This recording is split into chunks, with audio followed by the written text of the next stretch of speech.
ਜਾ ਸ਼ਹਿਰ ਮੈਂ ਕਹਿਵਾਂ ਉਹਦੇ ਕੋਲ ਸੀ ਮੈਂ ਉਹਨੇ ਉਹਦਾ ਕਮਰਾ ਦੁਖਾ ਲਿਆ ਹੈ ਨੀ ਇਹ ਅੱਛੀ ਨੋਰਵੀਜਨ ਲੱਕੜੀ ਉਹਨੇ ਕਿਆ ਰਹਿਣਾ ਤਾਂ ਮੈਂ ਜਾ ਜਿੱਥੇ ਵੀ ਤੇਰੀ ਮਰਜ਼ੀ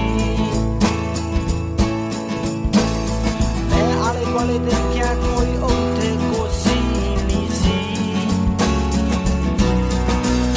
ਮੈਂ ਦੂਈ ਤੇ ਬਹਿ ਗਿਆ ਸਮਾਂ ਸੋਚ ਕੇ ਉਹਦੀ ਸ਼ਰਾਬ ਪੀ ਕੇ ਅਸੀਂ 2 ਵਜੇ ਤੱਕ ਗੱਲਾਂ ਕੀਤੀਆਂ ਫੇ ਉਹਨੇ ਕਿਹਾ ਸੌਣ ਦਾ ਸਮਾਂ ਹੋ ਗਿਆ Ramón Lobo, buenos días. Muy buenos días, ¿qué tal? Es la primera vez que vienes en pantalón corto. No digo que sea ni mejor ni peor, ¿eh?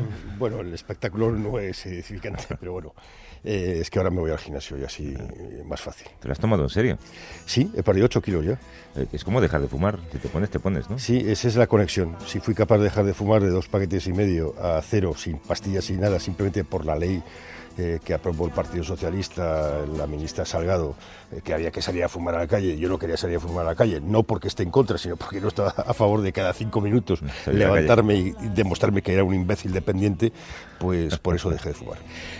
Mira, hablas del gobierno socialista. Hay pequeños detalles que te recuerdan que tenemos un gobierno socialista, como por ejemplo ayer en la manifestación. Sí, hay un tuit de Estefanía muy interesante que dice que hemos pasado de los ministros que cantan el novio a la muerte a 2 ministros presidiendo el orgullo gay, el día grande que fue ayer. Los ministros que firman ducados para los Franco, a ministros que encabezan manifestaciones por las libertades LGTBI, ¿no? Sí, yo creo que vamos a ver qué pasa en las primarias del PP o ahora el Congreso, pero el ser derechas de izquierdas no impide que seas una persona moderna, que estés a favor de los derechos, estés a favor de las personas. ¿Empezamos? Vamos. El ave canta, aunque la rama cruja, como que sabe lo que son sus alas, de la firme certeza de este vuelo se origina la luz de la alborada. Nunca enfrentó el valor tanta tormenta, ni el corazón ganó tantas batallas.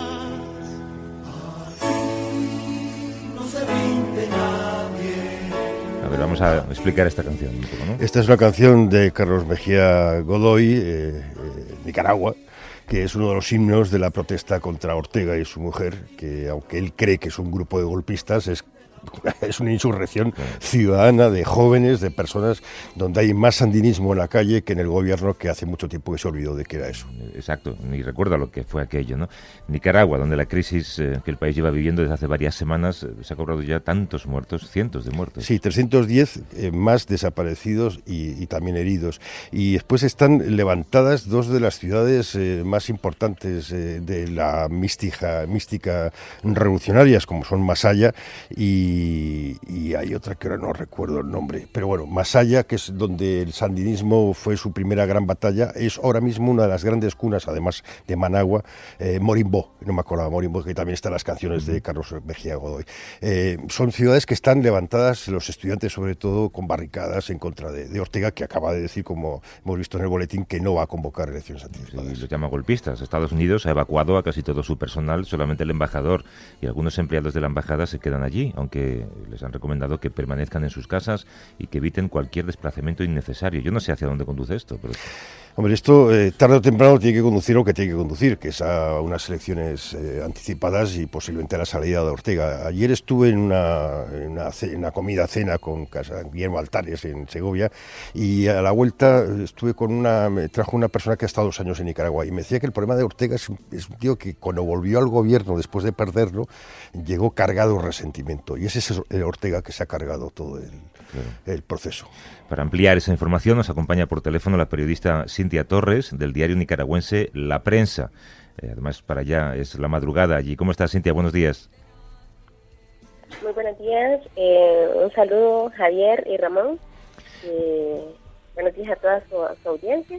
Y bueno, sí, para contarles un poco, efectivamente, como bien decías, esperábamos todos en Nicaragua que el presidente se pronunciara respecto a lo que había solicitado la Conferencia Episcopal de Nicaragua, que ha jugado un rol de mediador y también que ha estado de parte de las víctimas de la represión por parte de los grupos paramilitares y también de la Policía Nacional. Esto efectivamente fue ayer, el sábado, ¿verdad? Y Ortega pues dijo que no, que todo debía seguir el tiempo según establecido en la Constitución de la República, lo que de cierta manera pues ahí estaba rechazando la propuesta que habían hecho la Conferencia Episcopal e incluso la misma OEA, y de adelantar elecciones. Él dijo de que se tenía que esperar y que tenían que cumplirse hasta el 2021. Sin embargo, la sociedad civil, que es lo último que ha puesto, ¿verdad?, en una conferencia de prensa el día viernes, pues tiene más acciones para presionar a Ortega. Se ha establecido un conjunto de una jornada completa de marchas, un paro nacional, un segundo paro nacional después del primero, que fue el 14 de junio, que efectivamente fue un éxito total, apoyado por todas las organizaciones y también por la sociedad, también por la empresa privada de Nicaragua. Primeramente vamos a tener una marcha nacional que ellos convocaron este jueves, posterior el paro nacional, y se termina el sábado con una caravana por la capital de Nicaragua, que es Managua. Y pues esas son acciones pacíficas, cívicas, por las cuales se ha caracterizado la oposición, ¿verdad? Yeah. Que inició, como bien mencionabas, el 18 de abril. Esto es parte de lo último que pues tenemos hasta ahorita en Nicaragua. Cintia, la conexión es muy mala, pero nos interesa mucho saber lo que está pasando allí ahora mismo y sobre todo lo que puede pasar. No sé si nos puede responder a la pregunta sobre las posibilidades de que se adelanten elecciones. ¿Ortega estaría dispuesto a renunciar, tú crees? Realmente no ha demostrado una voluntad política, porque mientras se llegaron a algunos acuerdos, incluso con los organismos internacionales de derechos humanos aquí en el país, con la presidencia de la Comisión Interamericana de Derechos Humanos, también con el llamado del alto comisionado de Naciones Unidas al cese de la represión, Ortega ha seguido reprimiendo. De hecho, como bien también mencionabas, la cifra sigue aumentando de muertos por parte del pueblo, que es el que está levantado y pidiendo la renuncia de Ortega. Pero ha contestado con mayor represión, con también estados de sitios establecidos también en la ciudad de Masaya, donde el pueblo de Monimosi ya ha trincherado, y también en León. Entonces todo esto el gobierno ha tratado, digamos, de manipular la información, y su discurso es que efectivamente ellos están tratando de que vuelva la paz a Nicaragua, pero esa paz está siendo lograda, según ellos, a punto de fuego en los distintos departamentos del país. Y yo no creo que haya voluntad de parte de Ortega efectivamente de solucionar esta crisis en la que se sumió el país. Cintia Torres, del diario nicaragüense La Prensa, nos ha atendido en directo desde allí. Son 8 horas menos comparado con la península española. Cintia, un beso y gracias por la información. Muchas gracias. Saludos, muchísimas gracias. Hasta luego.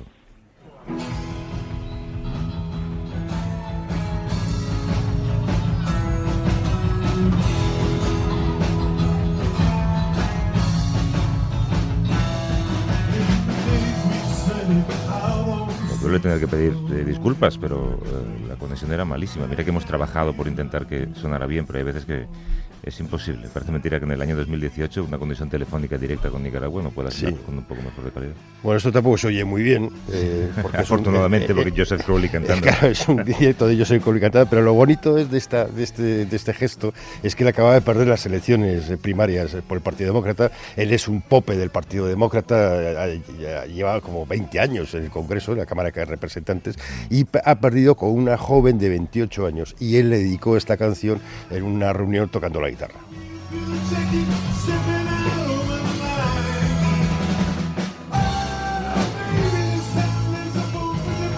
Esa joven se llama Alexandra Ocasio-Cortez, tiene 28 años, dice que quiere llegar a convertirse en presidenta de los Estados Unidos, y si lo hace, desde luego, será la metáfora del gran sueño americano, del Bronx hasta la Casa Blanca. Es un camino largo, pero desde luego es una gran estrella de la política norteamericana.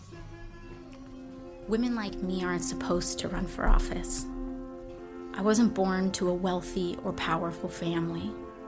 Mother from Puerto Rico, dad from the South Bronx. I was born in a place where your zip code determines your La destiny. madre de Puerto Rico, el padre del Bronx neoyorquino, nacida en un código postal que determina tu futuro, pero ha demostrado lo contrario. Sí, es una mujer llena de energía que ha copado todas las televisiones porque es una mujer llena de vida y ha sorprendido porque hasta hace nada, un poco antes de las elecciones, iba como 20 y tantos puntos, casi 30 puntos por detrás de Conley, que se ha dormido en los laureles, y ella con una campaña de redes sociales, de calle y sobre todo con un discurso muy de la gente, un discurso que habla de los problemas de la gente, del cambio climático, de la sanidad, un discurso muy parecido al de Sanders, porque ella fue voluntaria con Sanders en las elecciones. Entonces, aquel movimiento de Sanders que recorrió Estados Unidos, estuvo a punto de descarrilar a Clinton, ahora está surgiendo de ese movimiento un montón de jóvenes latinos, mujeres sobre todo, que están copando las primarias, algunas primarias del Partido Demócrata. Muchas mujeres, sobre todo muchas mujeres. Sí, se están empoderando. Ella lo decía, quería que su ejemplo sirviera para empoderar a otras mujeres latinas en otras partes de Estados Unidos y como aquí hay unas primarias en los partidos y luego en noviembre son las elecciones legislativas, que se renueva toda la Cámara de Representantes y un tercio del Senado y también algunos gobernadores. Y puede estar llegando jóvenes dentro del Partido Demócrata que están más a la izquierda que el Partido Demócrata oficial. No sé si eso será bueno o no, si esto luego permitirá que Trump repita el 2020, pero por lo menos algo está pasando. Hombre, el Partido Demócrata tiene que dejar de mirar a la derecha para recuperar votos, tiene que mirar a la izquierda, y esta mujer lo tiene todo, ¿no? Es mujer, es joven, es bilingüe, es maravillosa, además. Está llena de fuerza. Leí un artículo sobre, un reportero fue a su centro de campaña una vez que había ganado las elecciones, y era un pequeño despacho de 10 metros cuadrados, desde allí ha ganado las elecciones, lo cual dice mucho. Es un peligro potencial esta mujer para la derecha estadounidense. Vamos a preguntárselo a nuestra compañera corresponsal en Washington, Marta Delvado. ¿Cómo estás, Marta? Buenos días. ¿Qué tal? Buenos días, ¿cómo estáis? ¿Estos candidatos significan realmente un peligro para la vieja guardia del partido? Pues no solo que signifiquen un peligro, es que la amenaza ya se ha cargado a uno de sus pesos pesados, a Joseph Crowley, ya lo estabais comentando ahora, ¿no? Él se presentaba en las primarias demócratas contra Alexandria Ocasio-Cortez. Este hombre lleva muchísimos años en el Congreso. Su objetivo era quitarle el liderazgo a Nancy Pelosi en la Cámara, por ejemplo, para que veáis de qué personaje estamos hablando. Multiplicaba por 10 los recursos de su campaña en comparación con los de Ocasio. Descuidó su campaña, en ningún momento temió ni vio que esta mujer, Alexandria, de 28 años, pudiera hacerle sombra.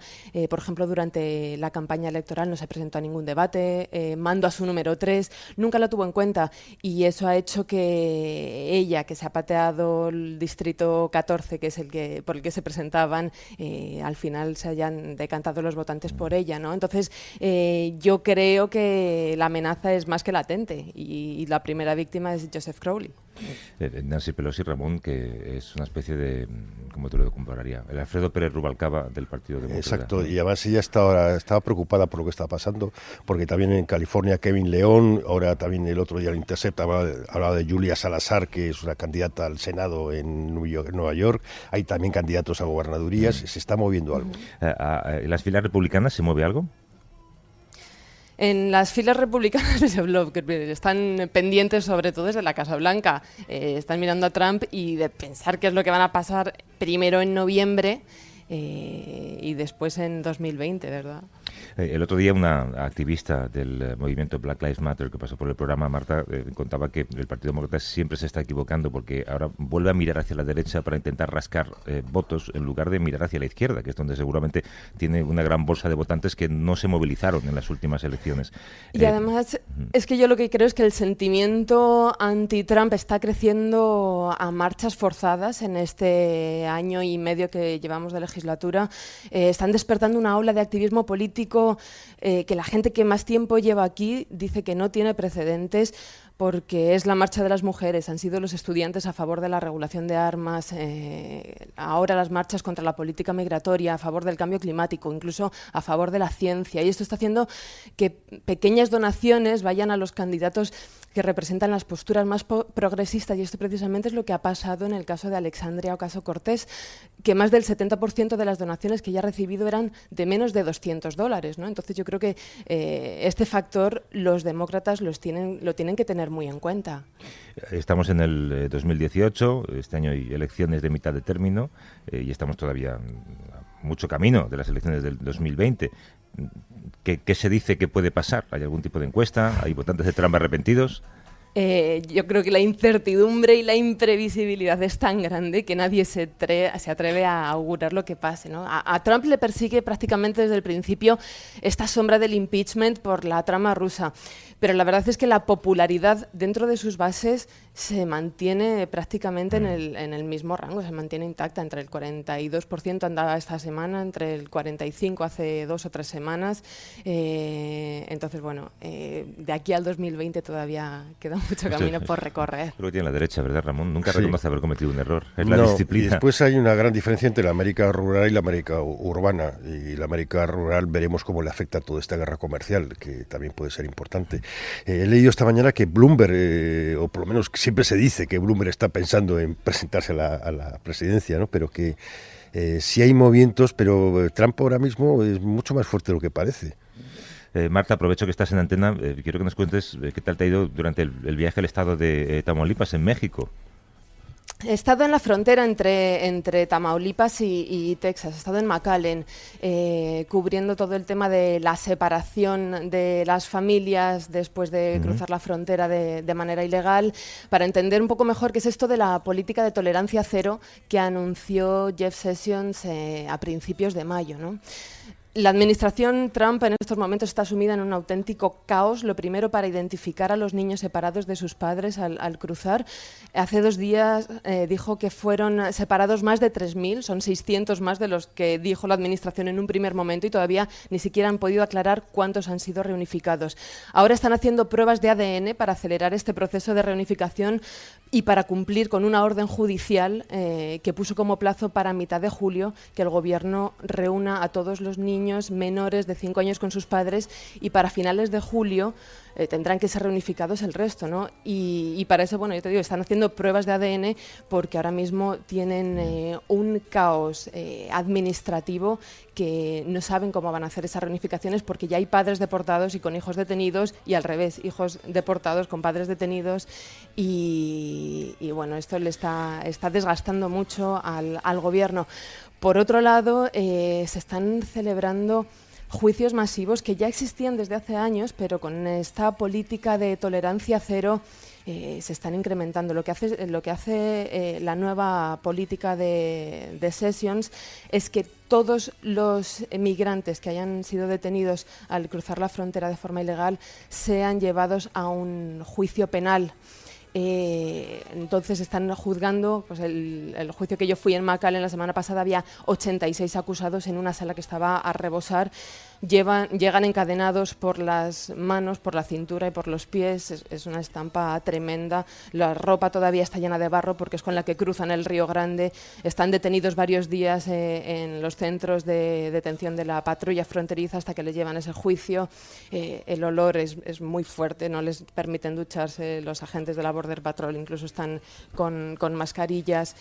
Ahí en la audiencia se declaran todos culpables por recomendación de la abogada de oficio, que por supuesto ha hablado con ellos minutos antes de que empezara la audiencia. Les recomienda declararse culpables porque de ahí pasan a ICE, a la Agencia de Inmigración y Control de Aduanas, donde también están varios días detenidos, incluso una semana, 10 días. Ahí les ponen un grillete con un GPS para saber su ubicación y contactan con algún familiar a donde los mandan, y a partir de entonces empieza todo el proceso migratorio que puede durar durante meses o años, ¿no? Entonces, todo este proceso está siendo de una tremenda incertidumbre, porque ahora también lo que quiere hacer la administración Trump no es dejarlos ir con sus familiares durante se soluciona su situación migratoria, en este tiempo en el que el juez decide lo que van a hacer, sino que quieren construir bases militares, campamentos de internamiento indefinido para las familias enteras. Estos son procesos que pueden durar incluso pues eso, meses o más de un año y quieren tener a las miles de personas detenidas ahí. Bueno, dejarán de llamarse bases militares, podremos llamarlos de otra manera, a lo mejor, de una manera que no recuerdo. Hablaba yo con abogados ahí en la frontera y me decían que eso eran centros de internamiento que existieron en Estados Unidos durante la Segunda Guerra Mundial. Sí, con japoneses.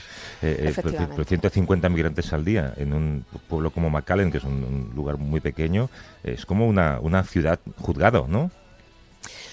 Pues mira, igual es una comparación muy tremenda, pero a mí me parecía esto una imagen, me recordaba una venta de esclavos al verlos todos encadenados, ya te digo, de pies, manos y cintura, en esas condiciones tremendas que están con la ropa todavía pues de haber cruzado el río o de haber cruzado todo México. De haber sobrevivido, básicamente, porque hablamos de eso como si fuera fácil, ¿no?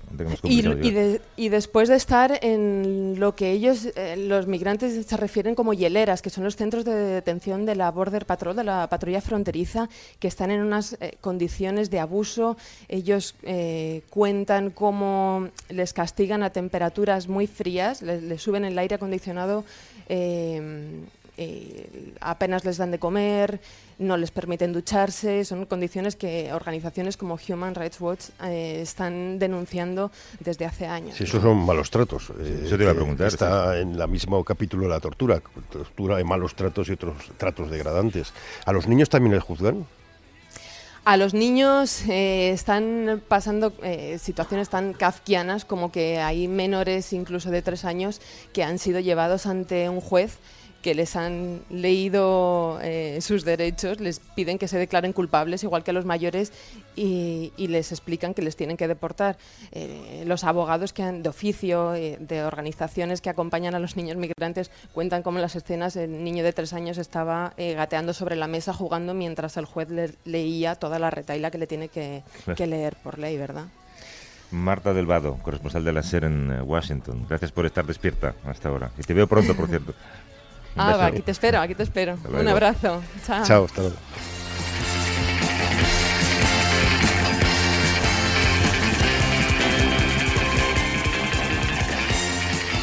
¿Quieres hablar ahora, después de una pequeña desconexión, de fútbol? Sabes que tienes que tener cuidado con esto. Fútbol y política. Fútbol, política y economía. Y globalización. Esto me interesa, se me están ocurriendo varias cosas. Y además es un buen candidato, ya lo verás.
A ver, de nuevo, explícame esto, Ramón Lobo, o explícame por qué me pones esto. Pues este es un cantante de Somalia que se llama Kanan, que es también canadiense, que emigró a Canadá. Esta canción es del 2009, él la compuso pensando en Somalia, luego se recompuso un poco por el terremoto de Haití, y también fue una de las canciones del Mundial del 2010, aquel de Sudáfrica que ganó España. Y ahora se ha vuelto a reenganchar en este Mundial, pues la canción muy, muy pegadiza. Y me pareció que era mejor él que Shakira, te iba a gustar más que Shakira, pero a mí Shakira me gusta el Waka Waka, ¿eh? Ay, el guapo, qué viejo me suena ya. Sí, pero bueno, entonces... este también es muy viejo, pasa que lo hemos escuchado menos. Bueno, tú quieres que hablemos de un libro que además creo que presentas tú mañana Sí. aquí en Madrid, que se llama Pan y Fútbol, editado por Alternativas Económicas. La presentación aquí será a las 7 en la librería La Buena Vida en Madrid, y el autor es Francesc Trillas, que está en Radio Barcelona, aunque vamos a escucharle con sonido telefónico porque el pobre está solo en Radio Barcelona. No ha llegado todavía quien tiene que, Abrir el micrófono. Pulsar el botón. Sí. Está en la sala de espera del estudio. Francesc, ¿cómo estás? Buenos días. Hola, buenos días. Se puede confirmar, ¿no? Estás en Radio Barcelona. Estoy en Radio Barcelona, sí. Más solo que la una. Oye, decía Ramón que el libro explica muy bien la relación entre la globalización, el fútbol y la creación de la economía de las superestrellas. Sí, ese es uno de los aspectos que tratamos en el libro. Y bueno, es así, ¿no? El fútbol es uno de los fenómenos más globalizados que existen. Y entonces se da lugar a una serie de fenómenos, y uno de ellos es la economía de las estrellas, que lo que significa es que entre los grandes ganadores de este proceso pues están las grandes estrellas del fútbol, ¿no? Por una serie de razones, bueno, porque hay las grandes estrellas, y porque no todos los jugadores, pero sí que es verdad que las grandes estrellas son mejores que los demás, la mayoría de la gente lo sabe, entonces todos estamos dispuestos a pagar más o gastar más tiempo en ver las grandes estrellas que los demás, y esto ocurre en todo el mundo. Y esto, añadido a la libertad de movimientos de los jugadores, pues les da una gran ventaja en el mercado laboral, y por eso tienen ganancias tan grandes y un poder de convocatoria tan grande. ¿A cambio de qué? ¿A quién perjudica? Bueno, depende cómo se hagan las cosas, ¿no? En principio no tendría por qué perjudicar a nadie si se repartieran bien las cosas. Lo que pasa es que esto lleva asociado fenómenos como el fraude fiscal, fenómenos de corrupción, y esto es lo que debería ser preocupante, ¿no? Si el fútbol se pudiera limpiar de estos fenómenos más preocupantes, pues sería un fenómeno que todos podríamos disfrutar, y que, bueno, tampoco sería tan grave que unos ganaran más que otros. ¿Hablas en el libro de nacionalismo y política? Claro, en el fútbol uno de los grandes, bueno, se manifiestan muchos fenómenos del mundo global, ¿no? Uno de ellos es paradójicamente el nacionalismo. Esto lo estamos viendo estos días del Mundial, donde quizás el gran derbi del Mundial, el gran enfrentamiento, es entre las fuerzas de la globalización y las fuerzas del nacionalismo, ¿no? Por una parte vemos un fenómeno totalmente integrado en el mundo, que es el fútbol global, cuyo principal exponente es el Mundial de Fútbol, donde todos estamos colgados de la televisión viendo los partidos, pero por otra parte, en estos partidos pues vemos los himnos nacionales, la gente emocionándose con sus banderas, la gente con su cara pintada con su bandera nacional, etcétera, ¿no? Es decir, que vemos la contradicción de cómo el escenario global ofrece, un marco para que los nacionalismos se expresen, ¿no? Aunque también vemos que algunos de los grandes vencedores del Mundial, de momento, son selecciones totalmente integradas por jugadores de todo el mundo, como la belga, ¿no? O otras, por ejemplo, la selección marroquí, el 60% de los jugadores de la selección marroquí han nacido fuera de Marruecos. O sea que se dan estas paradojas, ¿no? Globalización, nacionalismo, gente que vibra por su selección formada a veces por jugadores que sienten poco los colores nacionales. O sea, este es el mundo en que vivimos, ¿no? Un mundo lleno de contradicciones interesantes que se manifiestan en el mundo del fútbol. También decías que la televisión, cuando entra la televisión de forma masiva en la retransmisión de partidos, uno de los temores que había es que se vaciaran los campos de juego. Esto no ha ocurrido, pero sí se ha producido una transformación del tipo de público que va a los campos. Ya no es solo el hooligan, el seguidor de toda la vida, sino ya hay turistas, hay famoseo, hay de todo, y ha cambiado mucho el tipo de gente que va a los campos, ¿no? Exacto, se han dado los dos fenómenos que has observado, ¿no? Por una parte, la irrupción de la televisión, como era impensable hace unas décadas, ¿no? Cuando era pequeño, veíamos un partido de nuestro equipo favorito una vez cada 6 meses en blanco y negro, los domingos a las 8 de la tarde, ¿no? Y ahora los podemos ver todas las semanas, 2 veces por semana a veces, en color, con repeticiones, con el prepartido, con el postpartido. O sea, la televisión ha irrumpido. Esto no ha hecho que se vacíen los estadios de los grandes clubs, sí de los clubs más modestos y de las divisiones inferiores y de otros deportes, pero claro, lo que ocurre, como también apuntas, ¿no? Es un cambio en la composición de quienes van a los estadios, ¿no? Ir al campo es más caro, hay demanda por parte de turistas, fíjate en Barcelona, en Madrid, en Londres, o sea, la composición ha cambiado, es un poco distinto al tipo de espectador que iba cuando éramos pequeños. Esto en Inglaterra les ha ido muy bien porque les ha permitido erradicar prácticamente la violencia de los estadios, pero por otra parte hay el fenómeno inquietante de que la gente más modesta lo tiene muy difícil para seguir el fútbol en directo. Francés, creo que ha llegado el técnico que te tiene que abrir el micrófono, así que si quieres, vete en el estudio que estás en la sala de espera y ahora seguimos hablando contigo. Esto me da un poco de bochorno, Ramón, es como la trastienda de la radio. Tendré que esperar a que alguien levante un interruptor para poder escuchar con buen sonido a este hombre. Pero bueno, me contabas esta mañana que había un tuit, creo que era del entrenador de Uruguay, que era me ha parecido magistral. Uruguay siempre es un país magistral en casi todo. Y es un país ejemplar. Y Tavares es un tipo que lleva siendo seleccionador de Uruguay desde el Mundial de Italia de 1990. Él ha escrito hoy, de nada sirve ser campeones del mundo si nuestros jóvenes no saben dónde está Rusia o por qué en el seleccionado francés hay tantos jugadores nacidos en África. Es el momento de cumplir con lo prometido y llegar al 6% del PIB para la educación pública. Dice mucho, es un poco lo que contaba también Francés, ¿no? Porque en la selección de Marruecos el 60% de la gente no ha nacido en Marruecos. Sí, y seguramente el 99% de la gente que ve los partidos de Marruecos ni lo sabe ni le importa. Exacto, y miras la selección francesa de hace 20 años donde todos eran blancos o había alguno que no eran blancos y ahora es una selección muy multicolor. Por cierto, ¿cuántos quedan o cuáles quedan? Quedan 4, ahora va a jugar Francia contra Bélgica en una semifinal y la otra jugará Croacia contra Inglaterra. Con Croacia tú no vas. Croacia es que a mí me gusta mucho Modric y Rakitic, aunque es del Barcelona, pero es un jugador que me encanta. Pero no te gusta mucho Croacia.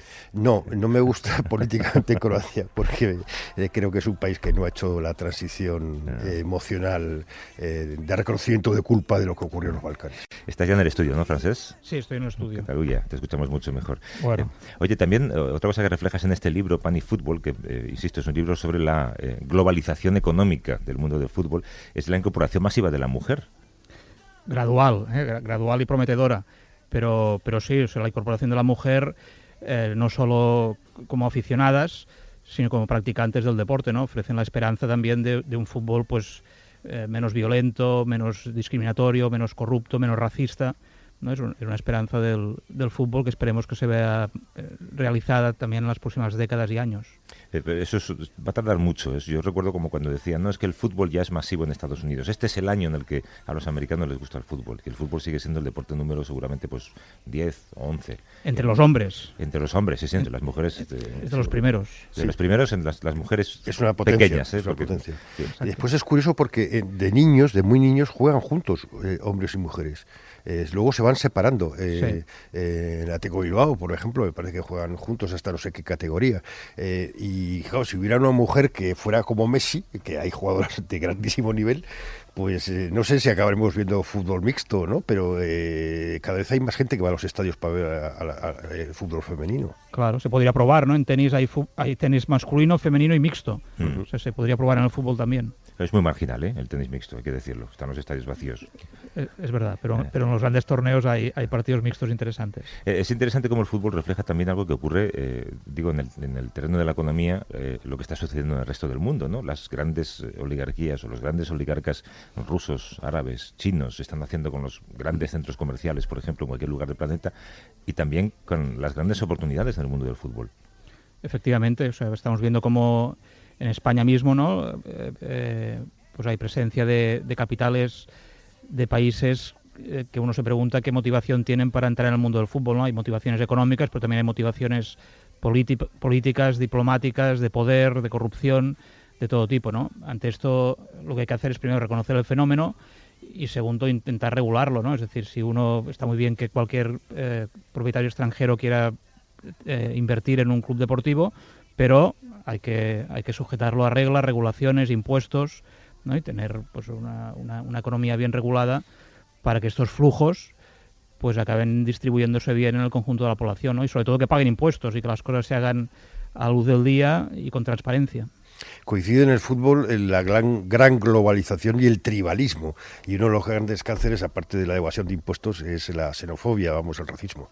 Exactamente, o sea, lo hemos visto en estos días en el Mundial. Veo que los comentaristas están muy contentos de que no hay grandes fenómenos de violencia y racismo en los estadios, lo cual es muy positivo, pero hasta muy recientemente los ha habido, ¿no? Y bueno, es enormemente preocupante, ¿no? El tribalismo es algo que todos llevamos dentro, ¿no? Y que tenemos que controlar en la medida de lo posible, y ojalá el fútbol pues fuera simplemente un sitio donde digamos desahogamos la parte más superficial del tribalismo y luego ya no la manifestamos en nada más, ¿no?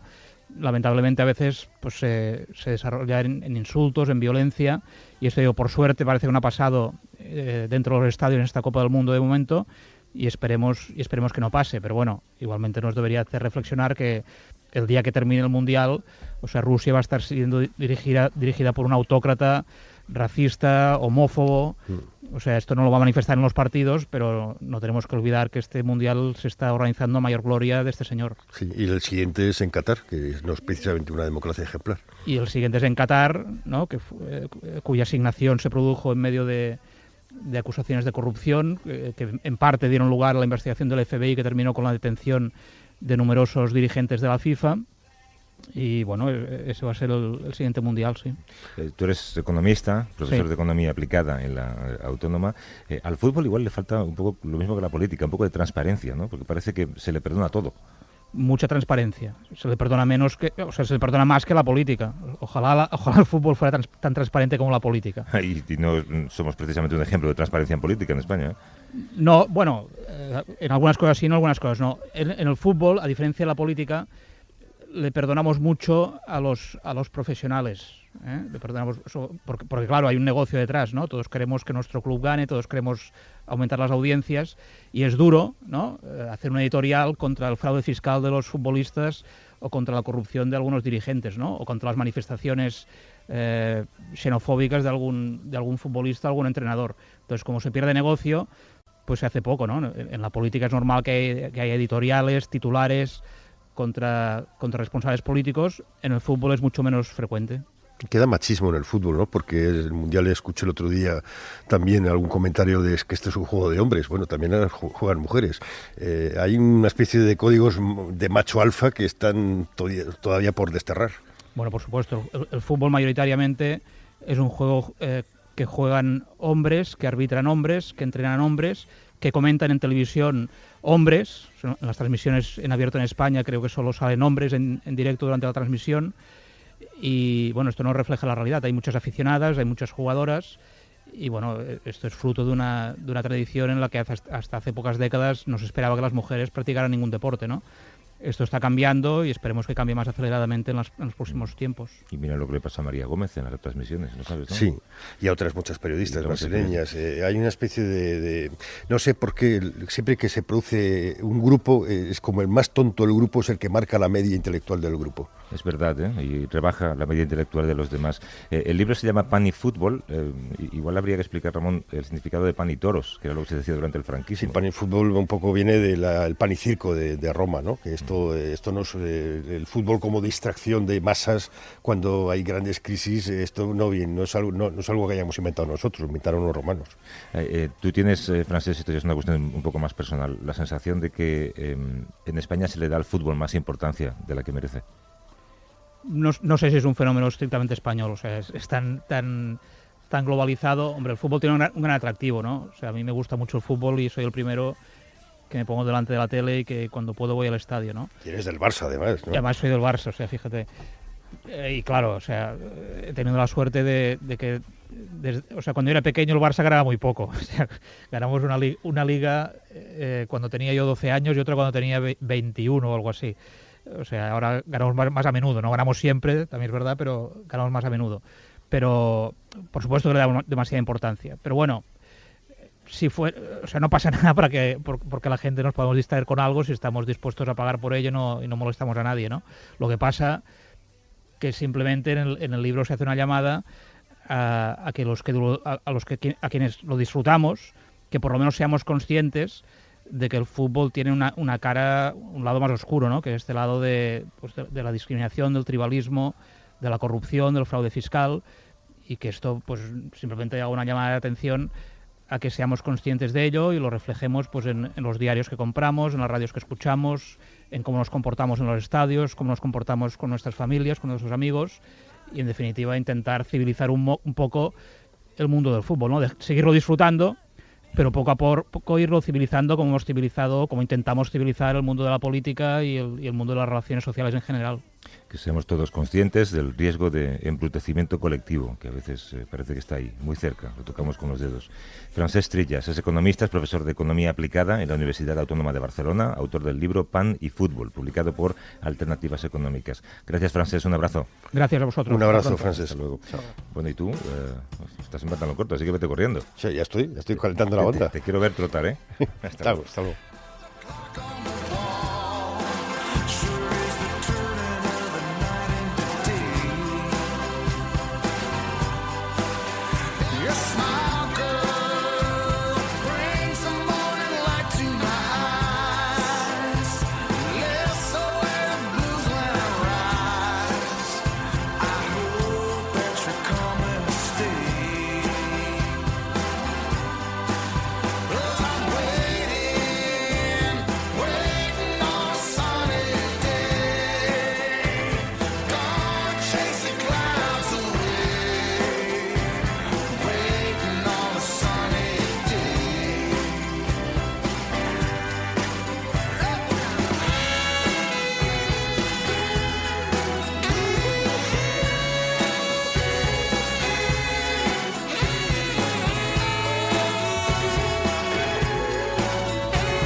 A vivir que son 2 días. Javier del Pino.